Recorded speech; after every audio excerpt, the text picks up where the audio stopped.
తాకట్లో ఉన్న బంగారాన్ని విడిపించి ఆ రోజున మార్కెట్ ధర కట్టి మిగిలిన డబ్బును మీకు అందిస్తుంది కొమ్మూరి గోల్డ్.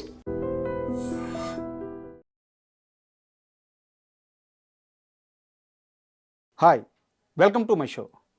ఈరోజు ఈ ఇంటర్వ్యూ ఒక చరిత్ర గురించి కాదు, ఇండియన్ క్రికెట్ చరిత్రను తిరగరాసిన ఒక మ్యాచ్ గురించి. వివిఎస్ లక్ష్మణ్ అనే అద్భుతమైన ఆటగాడి పోరాటం గురించి చెప్పే మ్యాచ్ గురించి. Rahul Dravid, the great wall of Indian cricket, అతని ఆత్మస్థైర్యం గురించి చెప్పే మ్యాచ్ గురించి. హర్భజన్ సింగ్, అతని నైపుణ్యాన్ని చెప్పే మ్యాచ్ గురించి. సౌరవ్ గంగూలీ, ఇండియన్ క్రికెట్కి ధైర్యాన్ని నేర్పిన ఒక కెప్టెన్ గురించి. ఇండియన్ క్రికెట్ తలరాతని మార్చిన ఆ match, Kolkata 2001 border Gavaskar trophy second test. చెప్తే ఈ మ్యాచ్ గురించి ఎన్ని గంటలైనా సరిపోదు. అలాంటి ఓ మ్యాచ్ గురించి ఆనాటి జ్ఞాపకాలను నెమరు వేసుకోవడానికి మనతో పాటు ఈరోజు స్పోర్ట్స్ అనలిస్ట్ వెంకటేష్ గారు ఉన్నారు. ఆయన్ని అడిగి కలకత్తా మ్యాచ్ విశేషాలు తెలుసుకుందాం. హాయ్ సార్, నమస్తే. నమస్తే రాజా. సార్, ఆ మ్యాచ్ గురించి తలుచుకుంటే అంటే జస్ట్ చెప్పాలన్నా కానీ ఒక ఉద్వేగం, ఒక ఆనందం, ఒక ధైర్యం. అంటే ఒక 11 ఏళ్ల కుర్రాడు ఆ మ్యాచ్ చూస్తున్నప్పుడు, అంటే క్రికెట్ని దేశాన్ని నేను కలపలేను కానీ బట్ మనకున్న ఎమోషన్, నా దేశం ఇంత పోరాటం చేస్తుందా, నా దేశానికి ఇంత ధైర్యం ఉందా, క్రికెట్ని ఒక ఆటలా కాకుండా ఒక ఎమోషన్గా చూడడం నేర్పించిన మ్యాచ్ కలకత్తా టెస్ట్. అలాంటి మ్యాచ్ గురించి, దాని విశేషాల గురించి మీలాంటి సీనియర్ విశ్లేషకుల ద్వారా తెలుసుకోవాలని నేను ఈ ఇంటర్వ్యూ మిమ్మల్ని అడిగాను. అడగగానే ఒప్పుకున్నందుకు చాలా ధన్యవాదాలు. Thank you. నాకు కూడా చాలా హ్యాపీ ఆ మెమరీస్ అన్ని తలుచుకోవడం, ఎందుకంటే ఇది right time. Sir, silver Jubilee 25 సంవత్సరాలు అయింది ఆ 2001 టెస్ట్ మ్యాచ్ కంప్లీట్ అయ్యి. సార్, లక్ష్మణ్ టెస్ట్ అంటాం మనం, కోల్కతా టెస్ట్ అనం మనం. లక్ష్మణ్ టెస్ట్ గానే మనకు ఐకానిక్ టెస్ట్ మ్యాచ్. ఇండియా ఎన్నో టెస్ట్ మ్యాచ్లు ఆడారు, అందరూ టెస్ట్ మ్యాచ్లు ఆడాం, కానీ ఈ test match probably the best. అంటే ఇంకా 1971 ఓవల్ టెస్ట్ మనం మొట్టమొదటిసారి ఇంగ్లాండ్లో ఓడించడం, ఇలాంటి చాలా గొప్ప గొప్ప టెస్ట్ మ్యాచ్లు ఆడాం. కానీ ఈ టెస్ట్ మ్యాచ్ ఏంటంటే ఇది Indian cricket game changer. Indian క్రికెట్లో ఒక మలుపు తీసుకొచ్చింది. ఎందుకంటే అప్పటి వరకు మనకి ఆ కాన్ఫిడెన్స్ రాలేదు రాజా. ఏంటంటే మనం ఆడతాం, బాగానే ఆడుతున్నాం, కొన్ని మ్యాచ్లు గెలుస్తాం, టీం చాలా బాగుంది. ఈ మ్యాచ్లో ఆడిన టీం చూడండి మీరు, దాంట్లో మీకు సచిన్తో పాటు ద్రావిడ్, లక్ష్మణ్, గంగూలీ, బౌలింగ్లో హర్భజన్, కుంబ్లేలో మొత్తం మీద జహీర్ ఖాన్, అంటే వాళ్ళు ఆ పీరియడ్లో ఉన్న వాళ్ళందరూ మంచి టీం సెట్ అయింది. కానీ మనకి దానికి తగ్గ విజయాలు రాలేదు, ఆ కాన్ఫిడెన్స్ రాలేదు. బట్ బీటింగ్ ఆస్ట్రేలియా ఏంటంటే ఈ నేపథ్యం ఏంటంటే వాళ్ళు 16 వరుస టెస్ట్ మ్యాచ్లు గెలిచి వచ్చారు. అది రికార్డ్. అది ఓకే. దాన్ని ఏంటంటే బ్రాడ్మెన్ ఇన్విన్సిబుల్స్ 1948లో బ్రాడ్మెన్ ఇన్విన్సిబుల్స్ అనేవాడు. వాళ్ళు ప్రతి మ్యాచ్ గెలిచేవారు. దాంతో పోల్చి అంత పీక్లో ఉన్నారు ఆస్ట్రేలియా. సో 16 వరుసగా టెస్ట్ మ్యాచ్లు గెలిచి వచ్చారు. మన ఈ సిరీస్లో ఫస్ట్ టెస్ట్లో కూడా 3 రోజులు ముచ్చటది. 3 రోజుల్లో మనని 10 వికెట్స్ తేడాతో ముంబైలో ఓడించేసి ఇక్కడికి వచ్చారు. వచ్చి ఫస్ట్ 2 days ఇంకా మాట్లాడి 3 days డామినేట్ చేశారు. చేసిన తర్వాత లాస్ట్ 2 days మనం కంబ్యాక్ అయ్యి గెలవడం, అసలు అప్పటికి ఫాలో ఆన్ ఆడుతూ గెలిచినవి 2-3 ఉన్నాయేమో సందర్భాలు. ఇది థర్డ్ అనుకుంటా. Third instance. అంటే ఫాలో ఆన్ ఆడితే అయిపోయినట్టే మీ పరిస్థితి. ఫాలో ఆన్ చేశారంటే మీరు ఓడిపోవడం, లేకపోతే మ్యాక్సిమం డ్రా చేసుకుంటారు. ఫాలో ఆన్ ఆడిన ఒక టీం గెలవడం అంటే ఆ రకమైన బౌన్స్ బ్యాక్ కావడం అనేది, అందులో ఇండియన్ క్రికెట్కి అది ఒక కొత్త టానిక్ లాంటిది. అక్కడి నుంచి ఇండియన్ క్రికెట్ చరిత్ర చెప్పినప్పుడు 1983 ఒక ల్యాండ్ మార్క్. 2001 కూడా, 2001లో మనం ఆస్ట్రేలియాని ఓడించాం టెస్ట్ మ్యాచ్లో. మన టీం కూడా బాగా అయింది. అక్కడి నుంచి మనం ఇప్పుడు ఈ రోజున మనం వరుసగా వరల్డ్ కప్స్ గెలుస్తున్నాం, చాలా స్ట్రాంగ్ టీమ్ ఏమో, ఒక సూపర్ పవర్గా ఎమర్జ్ అయ్యాం ఈవెన్ క్రికెటింగ్ టర్మ్స్లో.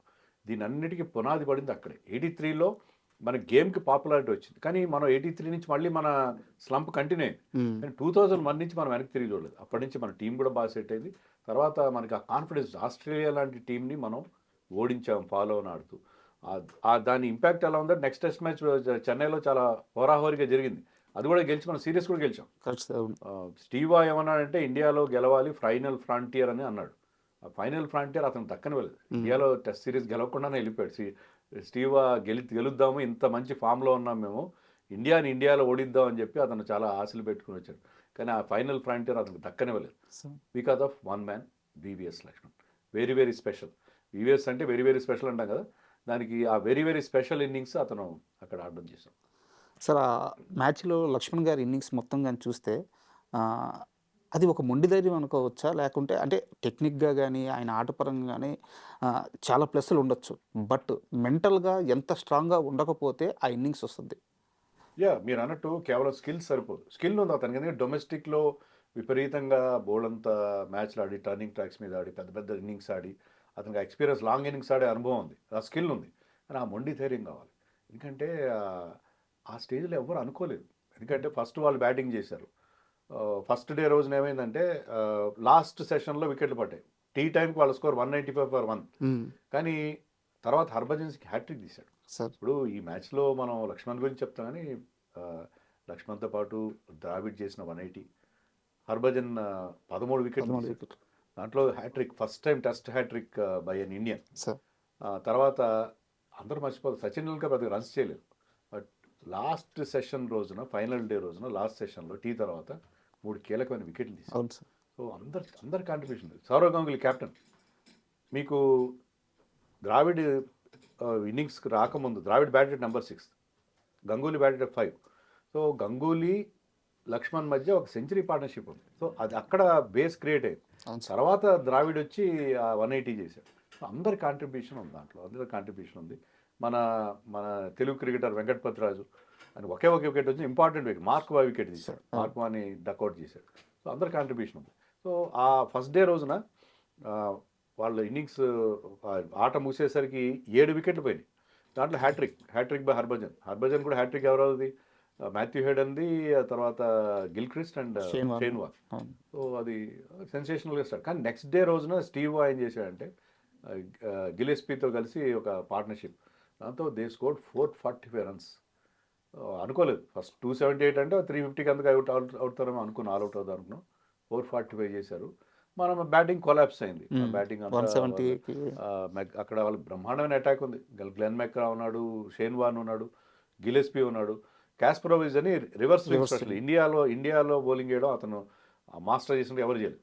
సో అద్భుతమైన బౌలింగ్ అటాక్ ఉంది. సో వాళ్ళకి అగేన్స్ట్గా మనం 171కి ఆల్అవుట్ అయినట్టు. అవును sir. First innings. Third day రోజున they enforced follow on. Sir Laxman innings మొత్తం మీద చూసుకుంటే 44 ఫోర్స్ ఉన్నాయి. అంటే ఆడిన ఇన్నింగ్స్ కూడా ఏదో డిఫెండ్ చేసుకుంటూ ఆడింది కాదు. అటాకింగ్ చేస్తూ ఆడింది. నాకు బాగా గుర్తు సార్. మెగ్రాత్‌ని ఫుల్ షాట్స్ కొడతాడు. షేన్ వార్న్ స్పిన్‌ని క్రాస్ బ్యాట్‌తో అడ్డం తిరిగి కొడతాడు. సో ఒక ఆస్ట్రేలియా మీదకి వచ్చేలకే లక్ష్మణ్‌కి ఎందుకు ఇలాంటి ఒక కాన్ఫిడెన్స్, ఇలాంటి ఒక అద్భుతమైన ప్లే చూపిస్తాడు? అంటే ఒక్కొక్కరికి ఒక్కొక్క టీంకి అగేన్స్ట్గా ఇప్పుడు మీకు ఒక హోటల్లో ఫుడ్ నడుస్తుంది. అలాగే కొంతమందికి ఆస్ట్రేలియన్స్ అంటే లక్ష్మణ్ చాలా బాగా ఆడతాడు. సార్ మీకు ఈ ఇన్నింగ్స్ ముందు 2000లో మనం ఆస్ట్రేలియా వెళ్ళినప్పుడు సిడ్నీ టెస్ట్లో లాస్ట్ టెస్ట్లో అప్పుడు లక్ష్మణ్ ఓపెన్ చేశాడు. లక్ష్మణ్ ఎంఎస్కే ప్రసాద్ ఇద్దరు తెలుగు వాళ్ళు ఓపెన్ చేశారు. అప్పుడు లక్ష్మణ్ అప్పుడు 167 చేస్తాడు. అది ఎంత క్విక్గా చేస్తాడంటే టీమ్ స్కోర్లో 70-80% అది రికార్డ్ అది యాక్చువల్గా. సార్ అతను రన్ 70, మిగతా టీం అంతా కొలాప్స్ అయిపోయారు.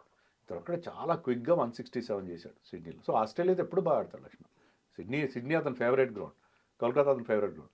So Laxman always good against. మీరు అన్నట్టుగా ఆ ఇన్నింగ్స్లో ఆ ప్రత్యేకత మీరు 44 బౌండరీలు ఉన్నాయి. అంటే Laxman is a stroke player. Sir Laxman ఏదో రాహుల్ ద్రావిడ్ లాగా మరీ ప్యూర్ డిఫెన్స్ కాదు. అతను షార్ట్స్, ఈ ప్లేస్ ఈ షార్ట్స్, ఈ టైమ్స్ ఈ షార్ట్స్ బ్యూటిఫుల్లీ. ఆ రిస్టీ ఎలిగెన్స్ మన హైదరాబాద్ అంతకుముందు మనం అజరుద్దీన్ చెప్పిన అది రిస్టీ గేమ్కి అతను వాళ్ళ ప్రత్యేకత. ఎక్కువ మ్యాటింగ్ వికెట్స్ మీద ఆడతారు వీళ్ళ బౌన్సీ. ఆస్ట్రేలియాలో బౌన్స్ని మ్యాటింగ్ వికెట్ మీద ఆడినప్పుడు ఏంటంటే ఆ బౌన్సీ డెలివరీస్ ఆడడం ఈజీ అవుతుంది. రిస్ట్ వర్క్ కూడా వాళ్ళకి బాగా వస్తుంది.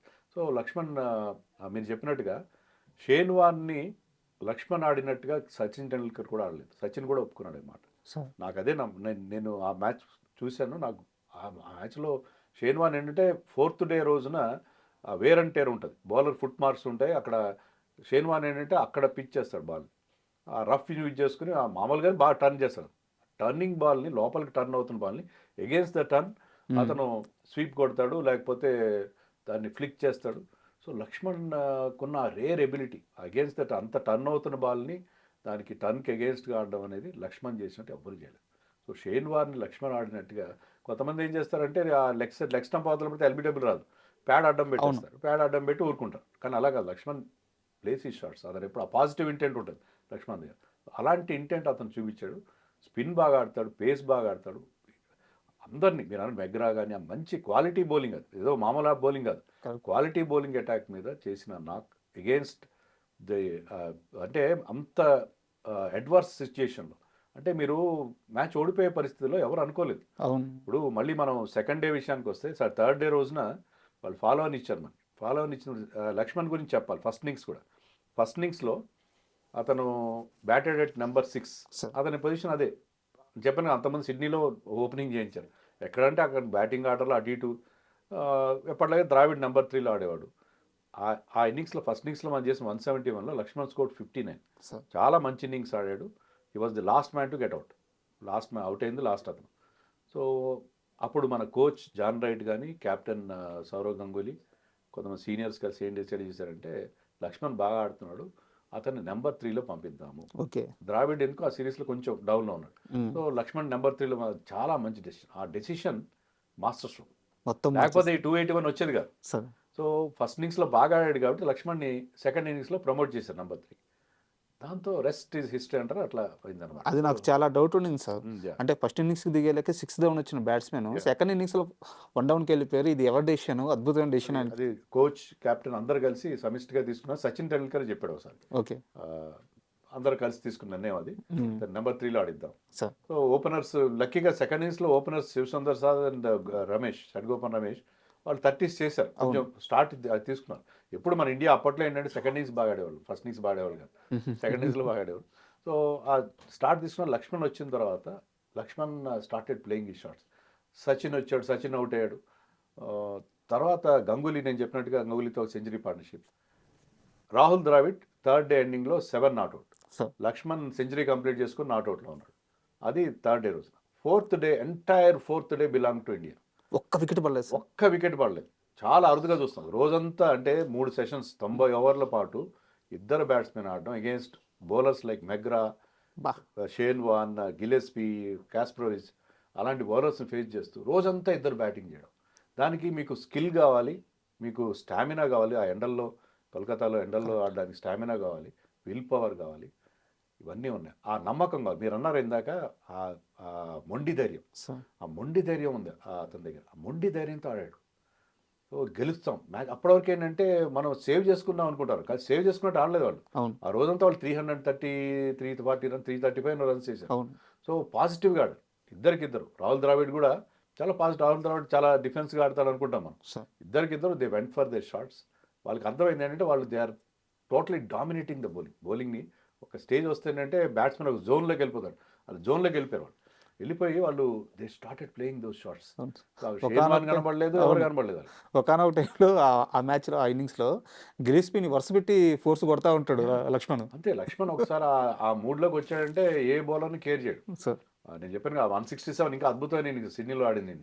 సో అతను అక్కడ బౌన్సీ ట్రాక్ మీద ఓపెనింగ్ చేస్తూ న్యూ బాల్ ఫేస్ చేస్తూ ఆడినవాడు. ఇక్కడ ఫోర్త్ డే రోజున ఎందుకు ఆడు? సో లక్ష్మణ్ అంత గొప్ప ఇన్నింగ్స్ ఆడంటే డొమెస్టిక్లో అతనికి చాలా రోజులుగా అవకాశాలు. అప్పటికి ఈ టెస్ట్ మ్యాచ్ ఆడే వరకు Laxman was never a regular in the team. Sir. In and out ఉండేవాడు. కానీ మళ్ళీ డొమెస్టిక్లో రన్స్ చేసి రంజీ ట్రోఫీలో వాటిలో మళ్ళీ తన ప్లేస్ సంపాదించుకున్నాడు. సో అతనికి ఆ డొమెస్టిక్ క్రికెట్లో ఆడి అక్కడ డక్కా మొక్కిలు తిని ఆ ఎక్స్పీరియన్స్తో ఇన్నింగ్స్ ఆడాడు. రాహుల్ ద్రావిడ్ అతనికి ఆ సపోర్ట్ ఇచ్చాడు. సార్, వాళ్ళిద్దరి మధ్య అంటే మీకు తెలిసినంత వరకు ఏమన్నా ఆ కన్వర్జేషను, ఆ మ్యాచ్ ప్లాను, ఆ ఫోర్త్ డే ఏమన్నా ఓట్స్ ఎక్స్చేంజ్ వాళ్ళిద్దరి మధ్య ఏదన్నా మీకు తెలిసిన ఇన్సిడెంట్ ఏమన్నా ఉందా? వాళ్ళిద్దరి మధ్య వాళ్ళు జూనియర్ స్థాయి నుంచి కలిసి ఆడారు. వాళ్ళిద్దరు సార్. అండర్ 19 ఆ ఏజ్ గ్రూప్లో అంతా కలిసి ఆడారు. నాకు గుర్తున్నంత వరకు ఏంటంటే ఆ రోజు ముందు రోజు నైట్ వాళ్ళిద్దరు కలిసి డిన్నర్కి వెళ్ళినట్టున్నారు. సో వాళ్ళిద్దరు డిన్నర్కి వెళ్తే వాళ్ళకి అది కలిసి వస్తుందని చెప్పి మళ్ళీ అడ్లైడ్లో వాళ్ళిద్దరు మళ్ళీ ఇలాంటి పార్ట్నర్షిప్ ఒకటి వచ్చిన తర్వాత 2004లో అప్పుడు కూడా అంత ముందు రోజు నైట్ వాళ్ళిద్దరు డిన్నర్కి వెళ్ళినట్టున్నారు. వాళ్ళిద్దరు ఆ కెమిస్ట్రీ ఉంది డెఫినెట్గా. ఇద్దరు కూడా they are very nice people, nice gentlemen. ఇద్దరు కూడా they are very nice gentlemen and everybody likes them. ఇద్దరు కూడా టీం కోసం ఆడే ప్లేయర్స్ వాళ్ళిద్దరు. సో వాళ్ళిద్దరి అంటే లైక్ మైండెడ్ పీపుల్ కాబట్టి వాళ్ళిద్దరి మధ్య ఆ కెమిస్ట్రీ కూడా వర్కౌట్ అయింది డెఫినెట్గా. సో రాహుల్ ద్రావిడ్ ఆడిన ఇన్నింగ్స్ కూడా నోవేర్ లెస్ 180, ఈ 281. సో లక్ష్మణ్ 281, 300 అవ్వలేదు. సార్. ఫిఫ్త్ డే రోజున ఒక వైడ్ డెలివరీని ఆడే ప్రయత్నంలో అవుట్ అయిపోయాడు. అవును సార్. కానీ అది ముఖ్యం కాదు కదా. 300 కొట్టడం ముఖ్యం కాదు, ఇండియాని గెలిపించడం ముఖ్యం. ఎందుకంటే లక్ష్మణ్ ఈ ఇన్నింగ్స్ ఆడకముందు ఇండియాలో హైయెస్ట్ టెస్ట్ స్కోర్ ఎంత అంటే 236 బై సునీల్ గవాస్కర్. 236, 250 కూడా ఎవరు చేయలేదు అప్పటికి. అవును సో 281 కొట్టాడు, 300కి వెళ్తాడు, 275 అనుకుంటా అతను ఫోర్త్ డే రోజు నాట్ అవుట్ కొన్నాడు. సార్ కానీ ఫిఫ్త్ డే ఇమీడియట్గా అవుట్ అయిపోయాడు. కానీ ట్రిపుల్ సెంచరీ రాకపోయినా ఆ 281 అనేది ఒక ల్యాండ్ మార్క్ ఇన్నింగ్స్గా, ఎలాగైతే కపిల్ దేవ్ 175 మనం మాట్లాడుతున్నాం ఇంకా జింబాబ్వే, అలాగే ఈ 281 అనేది ఎప్పుడు గుర్తు. అలాగే ద్రావిడ్ కూడా 180కి అవుట్ అయ్యాడు. రన్అట్ అయిందో అది రన్ అవుట్ నాకు గుర్తులేదు కానీ 180కి అవుట్ అయ్యాడు. సో 180 డబుల్ సెంచరీ చేయకపోయినా అతను అనేక డబుల్ సెంచరీలు చేశాడు. వాటన్నిటికంటే this is a more important correct sir quality wise, that is more important. So ఆ రెండు వాళ్ళిద్దరి పార్ట్నర్షిప్ 376 రన్స్ పార్ట్నర్షిప్, అది రికార్డు కావచ్చు. రికార్డు కంటే కూడా ఆ పార్ట్నర్షిప్ ఎప్పటికి గుర్తుండిపోదు. వాళ్ళు ఆడిన ఇన్నింగ్స్ అంటే మ్యాచ్ని కంప్లీట్గా టర్న్ అరౌండ్, వాళ్ళు గెలిచే మ్యాచ్ని మన వైపు తిప్పారు. ఫాలో అని ఆడుతూ హోప్లెస్ పొజిషన్లో ఆల్మోస్ట్ కన్సిడింగ్ ఎంత 300 రన్స్ ఎంత లీడ్ ఉంది వాళ్ళకి, 300కి కాస్త తక్కువ, అంత లీడ్ ఉన్న టీంని ఫాలో అని ఆడుతూ వీళ్ళు బ్రహ్మాండమైన స్కోర్ చేయడం, 600 ఎంతో రన్స్ చేయడం ఏంటి, చేసి వాళ్ళని ట్రబుల్ ఇవ్వడం ఏంటి. సో మ్యాచ్ మొమెంటం ఎంతగా షిఫ్ట్ అయిపోయిందంటే ఫిఫ్త్ డే వచ్చేసరికి 2 సెషన్స్ అండ్ 2.5 సెషన్స్ కంటే తక్కువ వాళ్ళకి మనం ఇచ్చిన టైం. సార్ దాంట్లో వాళ్ళని ఆల్అౌట్ చేయడం, మళ్ళీ హర్భజన్ సింగ్ మళ్ళీ 6 వికెట్లు తీశాడు. సచిన్ టెండూల్కర్ కింద చెప్పినట్టు ఫైనల్ సెషన్లో వచ్చి ఎవరైనా అవుట్ చేశాడు, మాథ్యూ హేడన్, గిల్క్రిస్ట్. ఆ సిరీస్లో అద్భుతమైన ఫామ్లో ఉన్నారు. సో వాళ్ళిద్దరిని అవుట్ చేశాడు. షేన్ వార్న్ ఒక గుగ్లీ వేసి అవుట్ చేశాడు. షేన్ వార్న్గా లెగ్ స్పిన్నర్ అతను. సో షేన్ వార్న్ ఆ గుగ్లీని పికప్ చేయలేకపోయాడు. సో అలాంటి స్పెల్ వేశాడు Sachin. Sir sorry to interrupt, ఇప్పుడు మీరు సచిన్ గురించి మాట్లాడుతున్నారు కాబట్టి ఒక చిన్న డౌట్, ఈ మ్యాచ్ చుట్టూ అంటే ఇది వివాదమా లేకుంటే చాలా కాలంగా అలా ఉండిపోయిందో తెలియదు. సచిన్ చేతికి గంగూలీ బాల్ ఇస్తూ ఇలా ఈ ఒక్క ఓవరే నీకు ఛాన్స్ అని ఏదో చెప్పాడని, లేదు గంగూలీ చెప్పింది అది కాదని, దాని చుట్టూ చాలా రకరకాల సచిన్ దీన్ని క్లారిఫై చేశాడు. ఒక్క ఓవర్ బౌలర్ ఎండ్ చేంజ్ చేయడం కోసం ఇచ్చాడా అంటే ఆ థర్డ్ సెషన్లో వికెట్ రావట్లేదు, సార్ ఎండ్ చేంజ్ చేయడం కోసం ఇచ్చాడా అని చెప్పి అడిగారు సచిన్. ఒక ఇంటర్వ్యూ నేను విన్నాను. సచిన్ ఏం చెప్పాడు, అలా ఏం లేదు, నేను చాలా సందర్భాలు అప్పట్లో టెస్ట్ మ్యాచ్లో చాలా బౌలింగ్ వేసేవాడిని, ఇంపార్టెంట్ వికెట్స్ తీసేవాడిని, అలా ఏం కాదు, నాకు బౌలింగ్ ఇచ్చాడు, ట్రై చేద్దాం, వికెట్ పార్ట్నర్షిప్ బిల్డ్ అవుతుంది, బ్రేక్ చేద్దామని ఇచ్చారు, అది నేను బ్రేక్ చేశాను. ఒక్క ఓవర్ కాదని సచిన్ స్వయంగా చెప్పాడు. చాలా మంది ఏమంటారంటే నీకు ఈ ఒక్క over chance, bowling end change చేద్దాం, హర్భజన్ ఆ ఎండ్ నుంచి తీసుకొద్దాం అని చెప్పి ఎండ్ చేంజ్ చేయడం కోసం ఒక ఓవర్ ఇస్తారు కదా మామూలుగా, ఆ రకంగా ఇచ్చారని అంటారు. కానీ సచిన్ అయితే ఆ మాట చెప్పాడు, అలా కాదు, ఒక్క ఓవర్ కాదు, నాకు స్పెల్ ఇచ్చారు, ఆ స్పెల్లో నేను వికెట్ తీశాను అని చెప్పి అన్నాడు. మ్యాచ్ అయిపోయిన తర్వాత ద్రావిడ్కి లక్ష్మణ్కి ఇద్దరికి స్టాండింగ్ ఓవేషన్ ఏదో, అది చాలా అద్భుతమైన, అది వీడియో కూడా ఉండాలి, వీడియో కానీ లేకపోతే ఫోటోలు చూసిన గుర్తు నాకు. వీళ్ళిద్దరూ ఫ్లైట్లో ఎక్కుతుంటే చెన్నై టెస్ట్ మ్యాచ్ ఆడడానికి, ఫ్లైట్లో ఉన్న ప్రతి ఒక్కరూ లేచి స్టాండింగ్ ఓవేషన్ ఇచ్చారు. అద్భుతమైన మూమెంట్, ఎందుకంటే ఎవ్రీబడి నోస్ వాళ్ళిద్దరు ఆడిన ఆ పార్ట్నర్షిప్ అనేది ఇండియన్ క్రికెట్ హిస్టరీలో ఎప్పటికీ నిలిచిపోతుంది, ఆ 376 రన్స్ పార్ట్నర్షిప్. సో మనం ఇండియన్ క్రికెట్ గురించి ఎప్పుడైనా మాట్లాడుకున్నప్పుడు మనకి అది గూస్ బంప్స్ మూమెంట్. అది మళ్ళీ మనం ఒకసారి ఆ ఇన్నింగ్స్ గుర్తు చేసుకుంటాం, లక్ష్మణ్ టెస్ట్ గుర్తు చేసుకుంటాం. సో లక్ష్మణ్ తర్వాత కూడా అనేక గొప్ప ఇన్నింగ్స్ ఆడి మనకి అనేక సందర్భాల్లో గెలిపించాడు. లక్ష్మణ్ ఎప్పుడు కూడా మన సేవియర్ టెస్ట్ మ్యాచ్ల్లో, టర్నింగ్ ట్రాక్స్ మీద కానీ లేకపోతే బౌన్సీ ట్రాక్స్ మీద కానీ అన్ని చోట్ల. ఇంగ్లాండ్లో పెద్దగా రన్స్ చేయలేదు, మిగతా అన్ని చోట్ల అతను సౌత్ ఆఫ్రికాలో రన్స్ చేశాడు, ఆస్ట్రేలియాలో బౌలర్ సార్లు గెలిపించాడు. బట్ ఈ ఇన్నింగ్స్ మాత్రం లక్ష్మణ్కి ఎప్పుడు కెరీర్లో అది నిలిచిపో. అలాగే ఇండియన్ క్రికెట్లో the best innings, one of the best ఇన్నింగ్స్గా అది ఎప్పటికీ, నన్ను అడిగితే ప్రాబబ్లీ ది బెస్ట్ ఇన్నింగ్స్. అంతకంటే గొప్ప ఇన్నింగ్స్ గురించి మనం మాట్లాడేది, ఎందుకంటే షియర్ వాల్యూమ్ 281 రన్స్ కానీ లేకపోతే అతను ఆడిన తీరు కానీ, అంత ప్రతికూల పరిస్థితులు, ఎందుకంటే ఆస్ట్రేలియా లాంటి టీంకి అగేన్స్ట్గా 16 టెస్టులు వరుసగా, వాళ్ళు అప్పుడున్నంత పీక్లో వాళ్ళు ఎప్పుడు లేరు. బాగుంది సార్. స్టీవ్ వా కానీ వాళ్ళ షేన్ వాన్ కానీ, స్టీవ్ వాకి షేన్ వాన్కి అది పడేది కాదు, వాళ్ళిద్దరూ అంత క్లోజ్ ఫ్రెండ్స్ కాదు, వాళ్ళిద్దరి మధ్య చాలా ఎనిమిటీ ఉండేది, కానీ కలిసి వాళ్ళు మ్యాచ్లు గెలిపించేవారు. సో అలాంటి టీం అది. దాంట్లో మీకు Matthew Hayden, Glenn McGrath, Slater, Gilchrist, top players అందరూ, వాళ్ళు ఎవరికి వాళ్ళే ఛాంపియన్ క్రికెటర్స్. ఆ టీంకి అగేన్స్ట్గా ఓడిపోతూ గెలవడం అనేది నిజంగా ఇండియన్ క్రికెట్కి ఎంత కాన్ఫిడెన్స్ ఇచ్చింది. సో మనం ఆస్ట్రేలియాను ఓడించాం కాబట్టి మనం ఏ టీంలోనే ఓడించగలం. అంటే గంగూలీ ఆ స్పిరిట్ తీసుకొచ్చాడు, మనం ఎవరి మీదైనా, మనం ఎవరికి తక్కువ కాదు, మనం ఎవరినైనా ఎదుర్కోగలం, మనం ఎవరికి తీసుకోవాలని తీసుకు, కానీ దానికి రిజల్ట్ కూడా కనిపించాలి కదా. మీకు కాన్ఫిడెన్స్ రావాలంటే you should beat top teams. So ఆ మ్యాచ్ గెలవడం, తర్వాత చెన్నై టెస్ట్ టైట్గా జరిగింది, ఆయన టైట్ టెస్ట్ మ్యాచ్లో అది గెలవడం, ఆ తర్వాత ఇండియన్ క్రికెట్ మళ్ళీ వెనక్కి తిరిగి చూడలేదు. అక్కడి నుంచి మనం 2 ఏళ్ల తర్వాత వరల్డ్ కప్ ఫైనల్కి వెళ్ళాం, ఆస్ట్రేలియాలో ఓడిపోయాం, కానీ ఫైనల్కి వెళ్ళాం మళ్ళీ మనం 83 తర్వాత, 20 ఏళ్ళ తర్వాత, 20 ఏళ్ళ తర్వాత మనం మళ్ళీ వరల్డ్ కప్ ఫైనల్కి వెళ్ళగలిగాం. సో ఆ విజయం ఇచ్చిన టానిక్ ఎంత బాగా పనిచేసింది. ఆ తర్వాత మనం వరుసగా Players mindset మారిపోయింది. Believing in our cells. Correct. మనకి ఆ టీం కూడా ఆ తర్వాత సెహ్వాగ్ ఆడాడు, మంచి మంచి ప్లేయర్స్, జహీర్ ఖాన్, మన బౌలింగ్ కానీ బ్యాటింగ్ కానీ అంతా మంచి టీం తయారైంది. సో అక్రాస్ ఫార్మాట్స్ మనం వరుసగా గెలవడం, 2007లో T20 వరల్డ్ కప్ గెలవడం, వీటన్నిటికీ పునాది పడింది ఎక్కడంటే 2001 లక్ష్మణ్ టెస్ట్. సో అది గేమ్ చేంజర్. ఇండియన్ మీరు ఎక్కడ పొరపాటును కూడా కలకత్తా టెస్ట్ అనట్లేదు. Laxman test, Laxman test. అంతకుముందు ఒకసారి మన్కడ్ టెస్ట్ అని అనేవారు. ఒకసారి ఇప్పుడు 50స్లో విను మన్కడ్ అని ప్లేయర్ ఉన్నాడు. అతను ఏంటంటే ఆ మ్యాచ్లో 175 చేశాడు, ఒక 50 చేశాడు. ఓపెనర్గా ఆడేవాడు అతను, ఆల్రౌండర్. Sir. వికెట్లు కూడా 8 వికెట్లేమో తీశాడు. సో అది మన్కడ్ టెస్ట్ అనేవారు. ఆ మన్కడ్ టెస్ట్ అన్నట్టుగా దీన్ని కూడా లక్ష్మణ్ టెస్ట్గానే మనం మాట్లాడాలి. సూపర్. Very very special. అలాంటి ఇన్నింగ్స్, ఆ పేరు వివిఎస్ అన్నందుకు వెరీ వెరీ స్పెషల్గా ఇప్పటికీ ఆ ఇన్నింగ్స్ గుర్తుండిపోతుంది. అండ్ ఈ ఇంటర్వ్యూకి ప్రిపేర్ అవుతా నాకు ఒక విషయం తెలిసింది సార్. హర్భజన్ సింగ్ గురించి నేషనల్ క్రికెట్ అకాడమీలో ప్రవర్తన సరిగ్గా లేక సస్పెండ్ అయ్యాడంట అంతకుముందు. అంతకుముందు అది చాలా టర్బ్యులెంట్ కెరియర్. వాళ్ళ ఫాదర్ ఎర్లీగా చనిపోయాడు, చెల్లెలు నలుగురు చెల్లెలు, వాళ్ళు పెళ్లి చేయాలి. ఇతని మీద చిన్న ఏజ్లోనే రెస్పాన్సిబిలిటీ, ఆ ఫ్రస్ట్రేషన్, చాలా చాలా కోపిస్టి అతను బేసిక్గా. సో అతనికి ఆ బిహేవియర్ ఎన్సీఏ నుంచి అతను బయటికి పంపించేశారు, థ్రోన్ అవుట్ ఆఫ్ ఎన్సీఏ.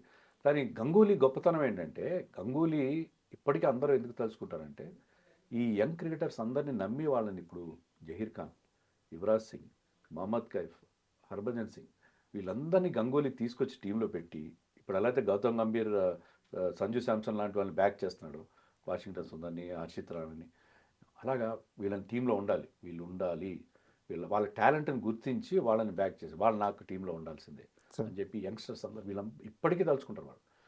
ఇవన్ సెహ్వాగ్ ఓపెనింగ్ ఇచ్చాడు, నువ్వు ఓపెనింగ్ ఆడు, ఫెయిల్ అయినా సరే, నువ్వు ఫెయిల్ అయినా నేను పట్టించుకోను, నువ్వు ఓపెనింగ్ ఎందుకు నాకు ఇస్తున్నారు. అప్పట్లో టెస్ట్ మ్యాచ్ ఓపెనింగ్ అంటే ఎవరు ఇష్టపడరు. అవును. న్యూ బాల్ ఫేస్ చేయాలి, ఫ్రెష్ బౌలర్స్ ఫేస్ చేయాలి.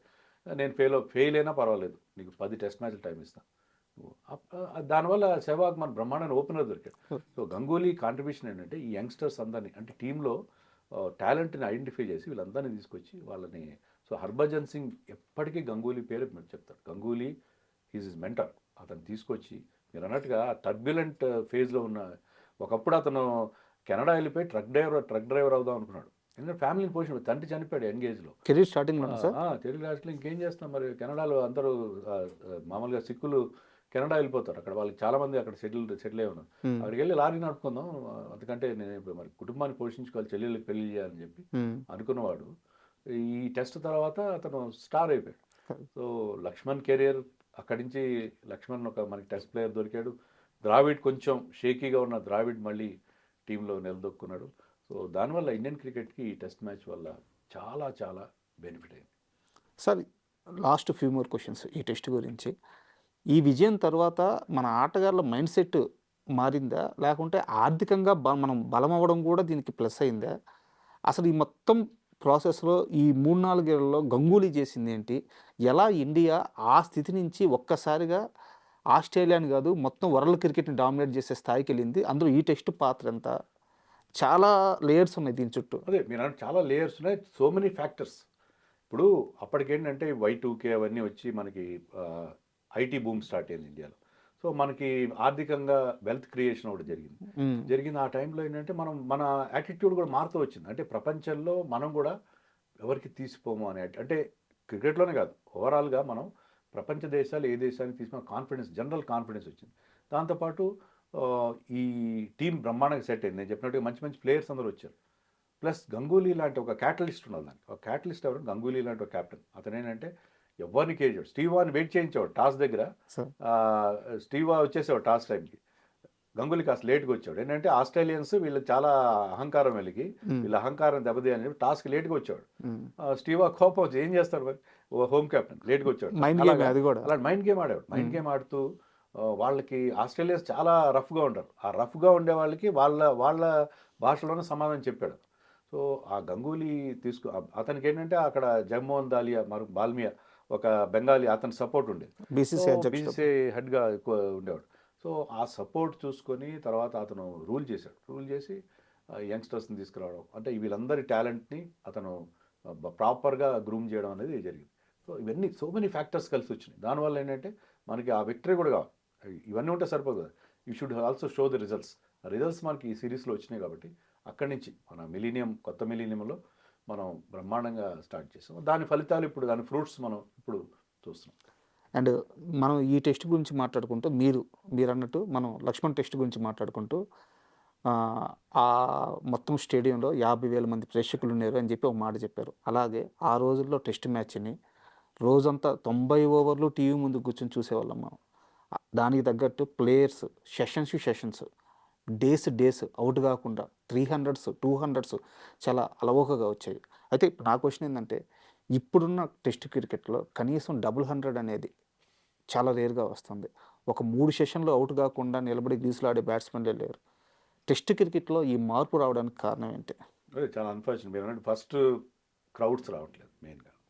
క్రౌడ్స్ టెస్ట్ మ్యాచ్ చూడడానికి క్రౌడ్స్ రావట్లేదు, వన్ డేస్ కూడా రావట్లేదు. ఎందుకంటే 7 గంటలు కూర్చోడానికి కూడా ఎవరికి ఓపిక లేదు. ఇంక టెస్ట్ మ్యాచ్ 5 రోజులు ఎండలో కూర్చుని ఎవరు చూస్తారు? డేలో జరుగుతాయి test match, most of the test matches.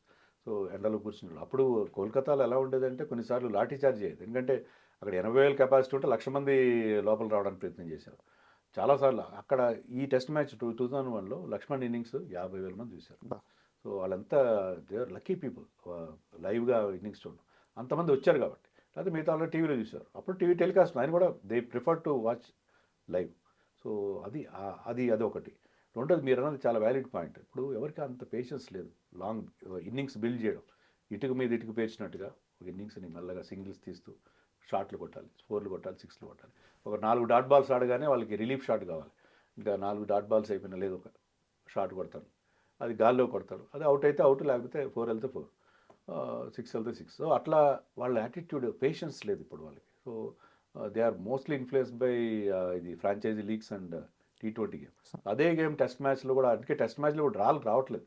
మీరు అన్నట్టు రోజుల తరబడి ఆడడం అనేది పోయింది. ఇలా ఒక రోజంతా ఇద్దరు పార్ట్నర్షిప్ అనేది భవిష్యత్తులో మనం చూసే అవకాశం లేదు. అంత పేషెన్స్ లేదు, అంత ఫిట్నెస్ కూడా లేదు.